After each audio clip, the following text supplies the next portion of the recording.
கர்த்தருடைய நாமம் மகிமைப்படுவதாக.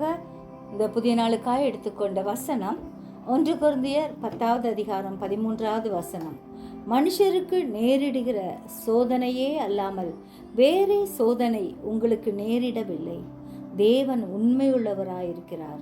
உங்கள் திராணிக்கு மேலாக நீங்கள் சோதிக்கப்படுகிறதற்கு அவர் இடங்கொடாமல் சோதனையை தாங்கத்தக்கதாக சோதனையோடு கூட அதற்கு தப்பிக்கொள்ளும்படியான போக்கையும் உண்டாக்குவார். ஆம், கர்த்தர் எல்லா சூழ்நிலைகளிலும் நம்மோடு கூட இருக்கிறார். சோதனையை சகிக்கிற மனுஷன் பாக்கியவான் என்று வாசிக்கிறோம். தீமை நின்று நம்மை ரட்சிக்கிற தேவன் நம்மை காப்பார். எப்பொழுதும் விழித்திருந்து ஜெபிப்போம். அப்பொழுது சோதனைக்குட்பட மாட்டோம். சோதிக்கப்பட ஆண்டவர் நம்மை ஒரு நாளும் நமக்கு இடம் கொடுக்க மாட்டார்.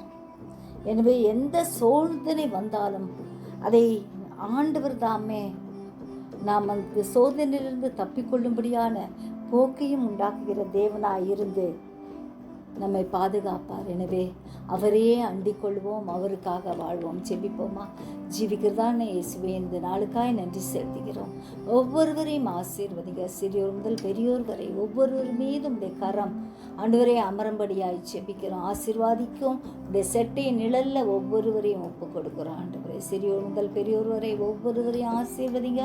தூரத்திலும் சமீபத்திலும் இருக்கும் பிள்ளைகளை பாதுகாத்துக்குங்க. எங்கள் எல்லையில் இருக்கிற உடைய பிள்ளைகள் ஒவ்வொருவரையும் கர்த்தர் உடைய இரத்தத்தால் மூடி பாதுகாக்கும்படியாய் கெஞ்சுகிறோம். உடைய கரம் எங்கள் அனைவரையும் வழி நடத்தட்டும், பாதுகாக்கட்டும். நீரே எங்களோடு கூட எப்பொழுதும் இருக்கும்படியாய் ஜெபிக்கிறோம் ஐயா. அப்பா, நீர் எங்களை பாதுகாக்கிறீர். நன்றி. இயேசுவின் மூலம் ஜெபம் கேளும் பிதாவே, ஆமென்.